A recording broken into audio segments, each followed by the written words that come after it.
திருப்பரங்குன்றம் தீபம் ஏற்றுதலை பொறுத்த வரைக்கும் மதுரை டிவிஷன் பெஞ்ச் வந்து அந்த திருப்பரங்குன்றம் பில்லர்ல தீபம் ஏற்றலாம் என்கிற பெர்மிஷனை தீர்ப்பா வழங்கியிருக்காங்க. Already GR. சுவாமிநாதனும் சேம் தீர்ப்பை தான் வழங்கியிருந்தாங்க. அது சிங்கிள் பெஞ்ச். தற்போது டிவிஷன் பெஞ்ச் இந்த தீர்ப்பை வழங்கியிருக்காங்க. ஸோ இந்த தீர்ப்பில வந்து 3 இம்பார்ட்டன்ட் விஷயங்கள சொல்லியிருக்காங்க. ஃபர்ஸ்ட் ஒன், இந்த மாதிரி ஒரு மதம் சார்ந்த விஷயங்கள் நடக்கும்போது, அத அரசியலாக்கக்கூடாதுங்கிறத சொல்லியிருக்காங்க. அதே மாதிரி செகண்ட் விஷயம் என்ன சொல்லியிருக்காங்கன்னா, இந்த மாதிரி ஒரு மதம் சார்ந்த விஷயங்கள் நடக்கும்போது, நிர்வாகமே அந்த மதம் சார்ந்த பெரியவர்கள்ட்ட இந்த விஷயத்த விளக்கி சொல்லி, அதுக்கு ஒரு சொல்யூஷன் கண்டுபிடிக்கணும்.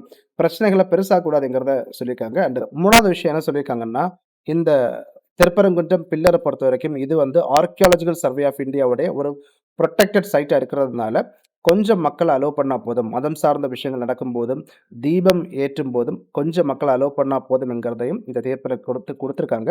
ஸோ தற்போது இந்த தீர்ப்பு பிரகாரம் பில்லர்ல விளக்கு ஏற்றலாம்ங்கிறத பெர்மிஷனா அலோவ் பண்ணியிருக்காங்க.